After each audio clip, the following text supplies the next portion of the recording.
Então vamos lá, agora nós vamos tratar a respeito do crime de desacato, que está previsto no artigo 331 do Código Penal. Trata-se de ofensa dirigida ao funcionário público no exercício da função ou em razão da função, portanto, há dois modos desse crime ser praticado. O primeiro modo é: ofensa se dirige ao funcionário, estando ele no exercício funcional, independe de qual é a natureza da ofensa. Agora, quando o funcionário não está no exercício funcional, ainda assim pode haver desacato? Pode. Pode-se dar o desacato neste caso quando a ofensa guarde relação com a condição de funcionário. Exemplo clássico é do funcionário que está no restaurante com a família e chega ao particular e o ofende. Nesse caso, houve desacato? Pode ter havido desacato? Sim, desde que a ofensa guarde relação com a sua condição de funcionário público. Aí, nesse caso, haverá o desacato. É muito importante também destacar que o modo pelo qual a ofensa se dá pode ser verbalmente, pode ser por gesto, pode ser por escrito, e o crime se aperfeiçoa no momento em que o funcionário toma conhecimento da ofensa que lhe é feita, da ofensa que é apresentada a ele. Tá? Então, eu tenho aí o momento consumativo, que é no momento em que há a ofensa dirigida ao funcionário. Vamos dar uma olhada no quadro em relação a esse crime, em relação a alguns detalhes. Desacatar funcionário público, conduta que é ofender funcionário, né? Perceba, entretanto, a gente vai destacar esse verbo, ele já está em negrito, tá? Desacatar funcionário público. Aqui é ofender. Ofender. Perceba, entretanto, que o tipo penal ele não descreve precisamente a conduta. Essa é uma das críticas que recai sobre esse tipo, porque não está descrito ali exatamente qual é a conduta. Está escrito desacatar funcionário público, entretanto, não há a menção de qual seria a conduta a ser praticada. Isso gerou um problema. Qual?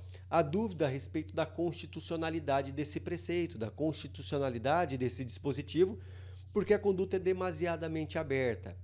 Houve, então, a propositura de uma ação junto ao Supremo Tribunal Federal, uma ADPF, arguindo exatamente isso, que é o fato desse tipo penal trazer uma conduta demasiadamente aberta, o que estaria inibindo os cidadãos em relação aos agentes públicos, porque os cidadãos ficavam com medo de se manifestar, acreditando que poderiam estar cometendo desacato, já que, na hora que a gente olha o tipo, nós não encontramos ali a descrição de maneira correta.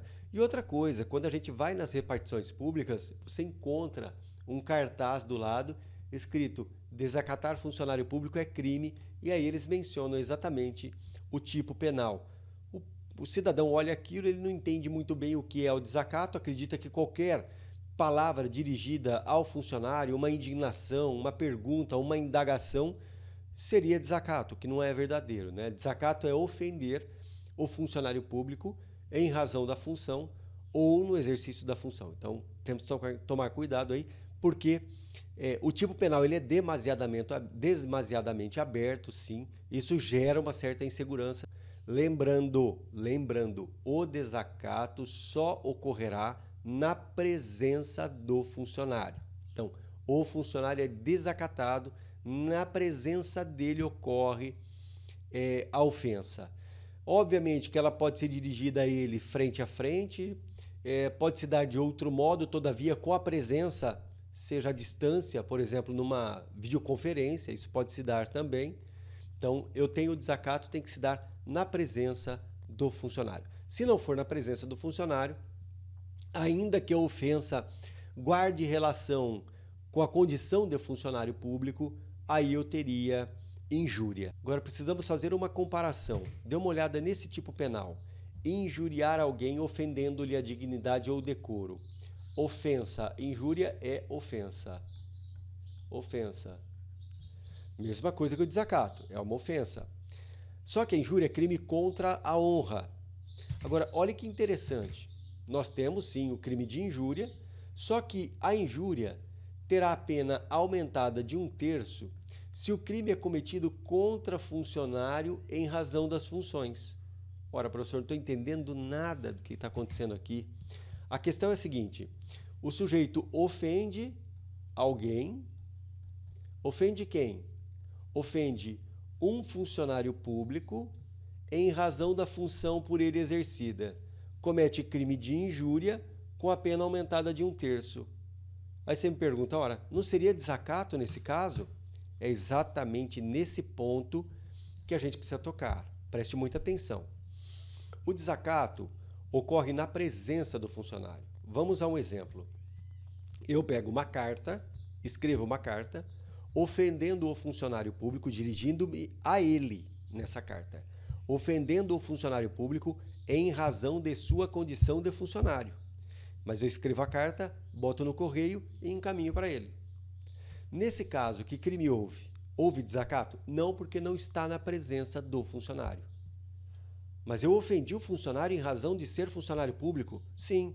Nesse caso, houve injúria e com a pena aumentada de 1/3 em razão da condição de funcionário, em razão da ofensa ser relativa à condição de funcionário. Então, aí surge a distinção. Ah, professor, isso pode se dar por e-mail também? Pode. A injúria pode se dar por e-mail. O certo é que o desacato tem que se dar na presença do funcionário público, onde eu ofendo ele em razão de sua função ou no exercício funcional. Se não estiver na presença dele, constituirá crime contra a honra, podendo ser injúria, com a pena aumentada decorrente da condição de funcionário, nos termos aqui do artigo 141, inciso 2º do Código Penal.